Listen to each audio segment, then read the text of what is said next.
नमस्ते बच्चों, आज हम कक्षा 10 की पाठ्य पुस्तक क्षितिज का एक पाठ नेताजी का चश्मा के बारे में अध्ययन करेंगे। प्रस्तुत पाठ के रचयिता स्वयं प्रकाश हैं। प्रस्तुत कहानी के माध्यम से लेखक स्वयं प्रकाश ने बताना चाहा है कि वह भूभाग जो सीमाओं से घिरा हुआ है देश नहीं कहलाता, बल्कि इसके अंदर रहने वाले प्राणियों, जीव जंतुओं, पेड़ पौधों, नदियों, पहाड़ों, प्राकृतिक सौंदर्य आदि में तारतम्यता स्थापित होने से देश बनता है। और इन सबको समृद्ध करने व इन सबसे प्रेम करने की भावना को ही देश प्रेम कहते हैं। इस कहानी में कैप्टन चश्मे वाले के माध्यम से लेखक ने उन करोड़ों देशवासियों के योगदान को सजीव रूप प्रदान किया है जो किसी न किसी तरीके से इस देश के निर्माण में अपना योगदान देते हैं। ऐसा नहीं है कि केवल बड़े ही देश निर्माण में सहायक होते हैं, बच्चे भी इस पुण्य कर्म में अपना योगदान देते हैं। आज हम नेताजी का चश्मा पाठ के बारे में विस्तार से अध्ययन करेंगे।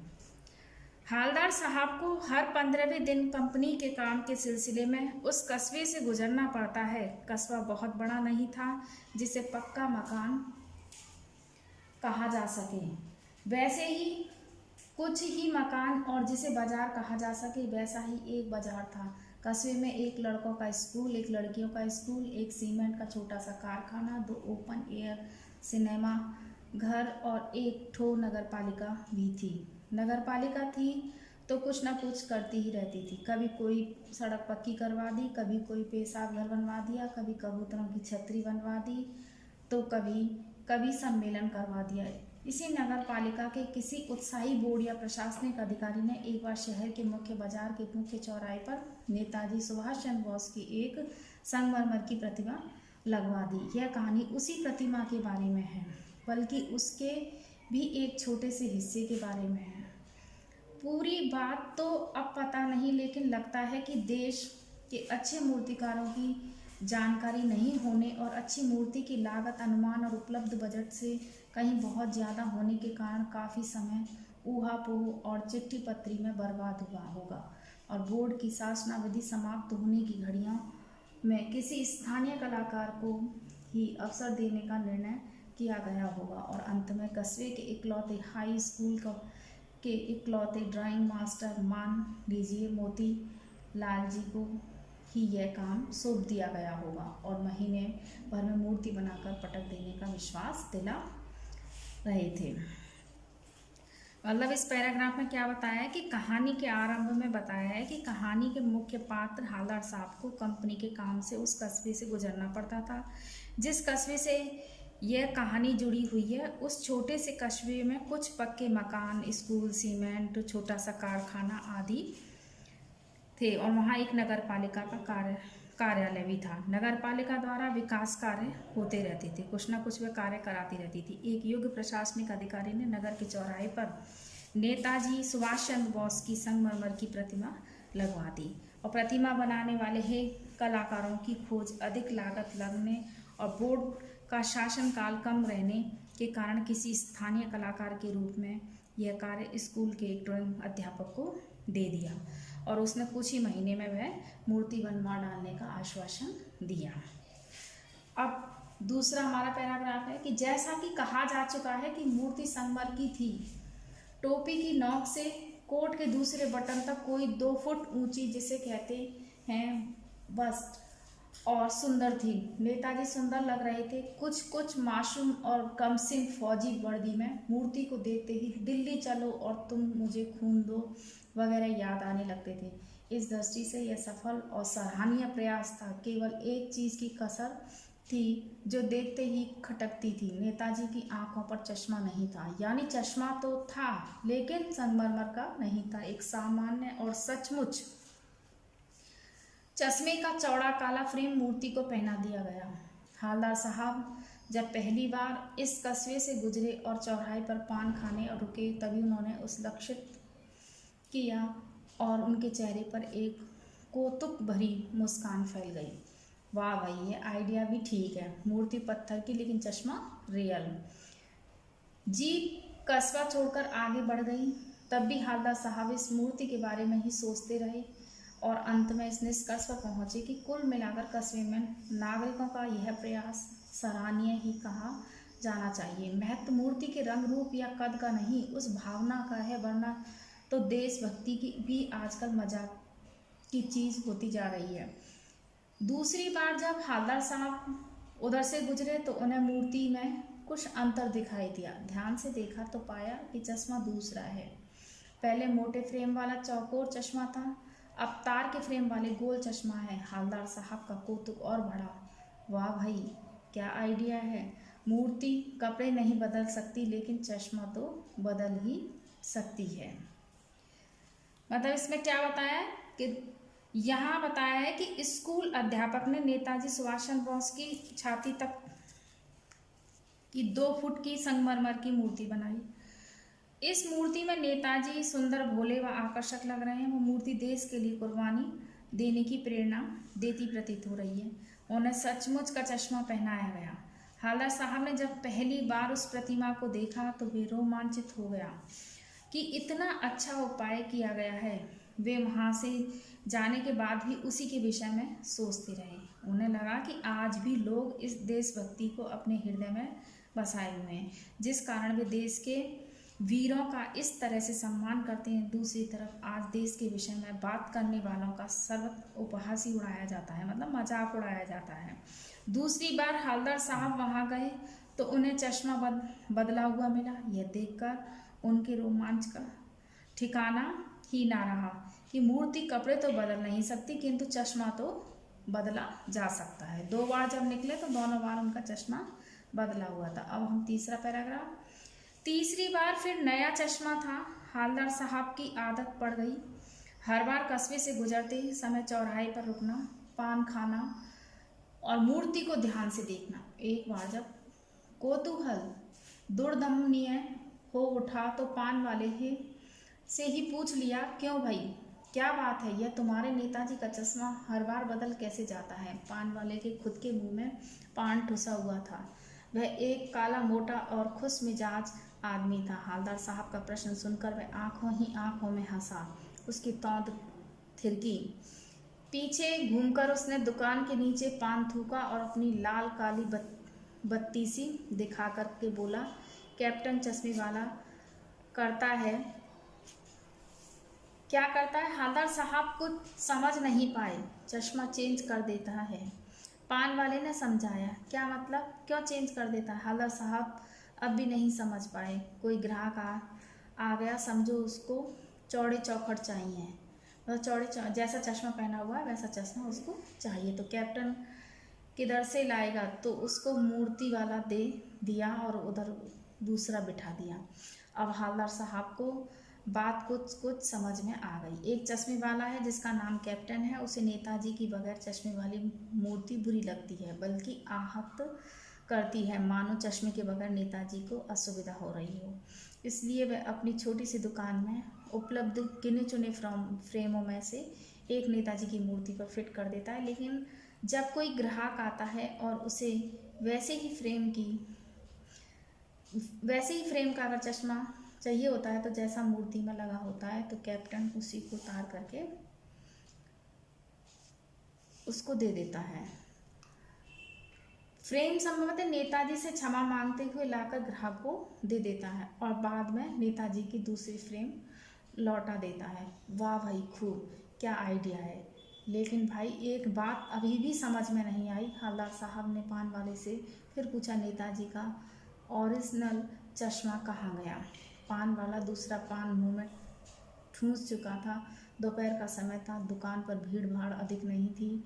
वह फिर आंखों ही आंखों में हंसा और उसकी तौंद थिरकी। कत्थे की डंडी फेंक पीछे मुड़कर उसने नीचे पीक थूकी और मुस्कुराता हुआ बोला, मास्टर बनाना भूल गया।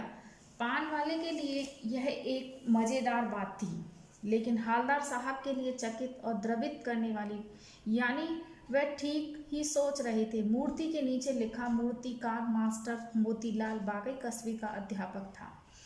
बेचारे ने महीने भर में मूर्ति बनाकर पटक देने का वादा कर दिया होगा, बना भी ली होगी, लेकिन पत्थर में पारदर्शी चश्मा कैसे बनाया जाए, कांच वाला, यह तय नहीं कर पाया होगा। या कोशिश की होगी और असफल रहा होगा, या बनाते बनाते कुछ और बारीकी के चक्कर में चश्मा टूट गया होगा, या पत्थर का चश्मा अलग से बना फिट किया होगा और वह निकल गया होगा। ओह, मतलब क्या था इसमें कि हालदार साहब जब भी उस कस्बे में आते और नेताजी की प्रतिमा को अवश्य देखते थे। हर बार उन्हें नेताजी का चश्मा बदला हुआ मिलता था। एक दिन पान वाले से पूछने पर उन्हें पता चला कि कैप्टन नाम का एक चश्मे बेचने वाला व्यक्ति है और वह वही सुभाष चंद्र की मूर्ति पर चश्मा लगा देता है। जब किसी ग्राहक को वैसा ही चश्मा चाहिए होता है तो उस चश्मे को उतार कर दे देता है और दूसरा पहना देता है। असली में चश्मे के विषय में पूछने पर पता चलता है कि ड्राइंग मास्टर चश्मा बनाना भूल गया और फिर हालदार साहब ने मास्टर को मानसिक स्थिति के विषय में भी कई तरह से सोचा होगा। मतलब जब भी उस मूर्ति के सामने से वो निकलते थे तो उन्हें हर बार चश्मा चेंज मिलता था। अब आगे, हालदार साहब को यह सब कुछ बड़ा विचित्र और कौतुक भरा लग रहा था। इन्हीं ख्यालों में खोए खोए पान के पैसे चुकाकर चश्मे वाले की देशभक्ति के समक्ष नतमस्तक होते हुए वह जीप की तरफ चले, फिर रुके, पीछे मुड़े और पान वाले के पास जाकर के पूछा, क्या कैप्टन चश्मे वाला नेताजी का साथी है या आज़ाद हिंद फौज का भूतपूर्व सिपाही है? पान वाला नया पान खा रहा था। पान पकड़े अपने हाथ को मुंह से 1.5 इंच दूर रोक करके उसने हालदार साहब को ध्यान से देखा, फिर अपनी लाल काली बत्ती सी दिखाई और मुस्कुरा करके बोला, नहीं साहब, वो लंगड़ा क्या जाएगा फौज में, पागल है, पागल। वो देखो, वो आ रहा है, आप उसी से बात कर लो, फोटो वोटो छपवा दो उसका कहीं। हालदार साहब को पान वाले द्वारा एक देशभक्त का इस तरह मजाक उड़ाया जाना अच्छा नहीं लगा। मुड़कर देखा तो अवाक रह गए। एक बेहद बूढ़ा मरियल सा लंगड़ा आदमी, सिर पर गांधी टोपी और आंखों पर काला चश्मा लगाए, एक हाथ में एक छोटी सी संदूकची और दूसरे हाथ में एक बांस पर टंगे बहुत से चश्मे लिए अभी अभी एक गली से निकला था और अब एक बंद दुकान के सहारे अपना बांस टिका रहा था। तो इस बेचारे की दुकान भी नहीं थी, फेरी लगाता है। हालदार साहब चक्कर में पड़ गए, पूछना चाहते थे इसे कैप्टन क्यों कहते हैं, क्या यही इसका वास्तविक नाम है, लेकिन पान वाले ने साफ बता दिया कि अब वह इस बारे में और बात करने को तैयार नहीं है। ड्राइवर भी बेचैन हो रहा था, काम था। हालदार साहब जीप में बैठकर चले गए। हालदार साहब, मतलब इसमें क्या होता है कि हालदार साहब पान वाले से यह पूछते हैं कि क्या चश्मे वाला कैप्टन नेताजी का कोई साथी है या आज़ाद हिंद फौज का कोई भूतपूर्व सैनिक है। पान वाला हंसता है, हंसी उड़ाता है और वह लंगड़ा और पागल है, वह कैसे फौज में जा सकता है। उसे सामने से चश्मा वाला ही भी आता दिखाई देता है, जिसे पान वाला हालदार साहब को भी दिखाता है। हालदार साहब को देशभक्तों का ऐसा मजाक अच्छा नहीं लगा। उन्होंने देखा कि एक कमजोर लंगड़ा आदमी गांधी टोपी और काला चश्मा लगाए है, एक छोटी सी लोहे की पेटी है, उसमें उसके चश्मे रखे हैं और वह बांस पर उन्हें लटका करके एक बंद दुकान के आगे बैठ जाता है। मतलब उसके पास एक दुकान भी नहीं है, वह फेरी लगाता है। अगला, 2 साल तक हालदार साहब अपने काम के सिलसिले में उस कस्बे से गुजरते रहे और नेताजी की मूर्ति में बदलते हुए चश्मों को देखते रहे। कभी गोल चश्मा होता तो कभी चौकोर, कभी लाल, कभी काला, कभी धूप का चश्मा, कभी बड़े कांचों वाला गोगो चश्मा, पर कोई ना कोई चश्मा होता जरूर। उस दूर भरी यात्रा में हालदार साहब को कौतुक और प्रफुल्लता के कुछ क्षण देने के लिए फिर एक बार ऐसा हुआ कि मूर्ति के चेहरे पर कोई भी कैसा भी चश्मा नहीं था। उस दिन पान की दुकान भी बंद थी, चौराहे की अधिकांश दुकानें बंद थीं। अगली बार भी मूर्ति की आंखों पर चश्मा नहीं था। हालदार साहब ने पान खाया और धीरे से पान वाले से पूछा, क्यों भाई, क्या बात है, आज तुम्हारे नेताजी की आंखों पर चश्मा नहीं है। पान वाला उदास हो गया और उसने पीछे मुड़ करके मुंह का पान नीचे थूका और फिर झुकाकर अपनी धोती के सिरे से आंखें पोंछता हुआ बोला, साहब कैप्टन मर गया। और कुछ नहीं पूछा पाए हालदार साहब कुछ पल चुपचाप खड़े रहे, फिर पान के पैसे चुकाकर की जीप में आ बैठे और रवाना हो गए। बार बार सोचते क्या होगा उस कौम का जो अपने देश की खातिर घर गृहस्थी, जवानी, जिंदगी सब कुछ होम देने वालों पर भी हंसती है और अपने लिए बिकने के मौके ढूंढती है।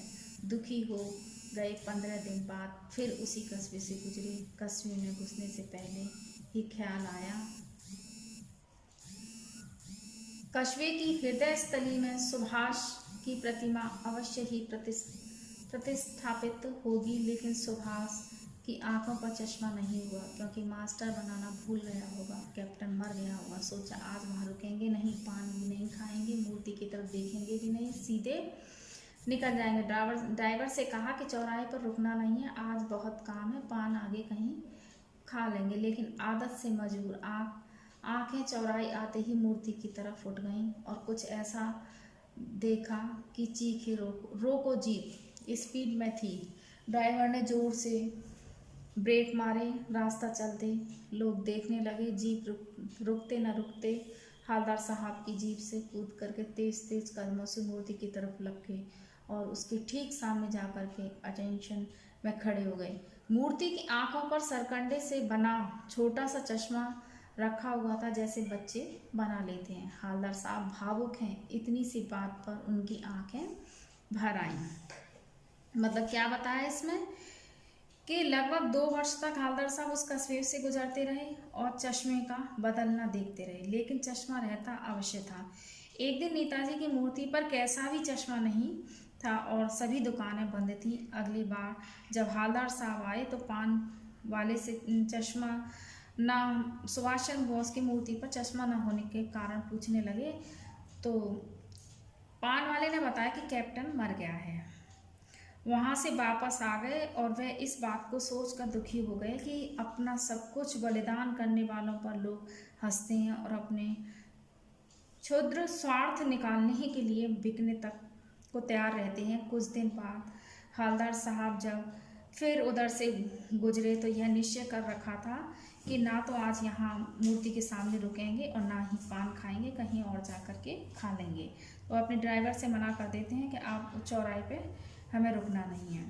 लेकिन जैसे ही मूर्ति के पास पहुँचे वे जीप को रुकवाने के लिए चिल्लाए और चलती हुई जीप से कूद करके मूर्ति के सामने सीधे खड़े हो गए।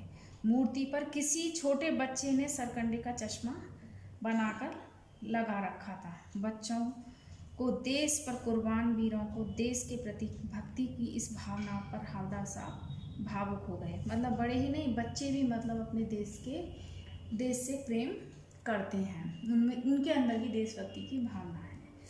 तो आशा करती हूँ कि आपको ये पाठ समझ में आ गया होगा। अगर नहीं समझ में आया हो तो आप कमेंट करके पूछ सकते हैं।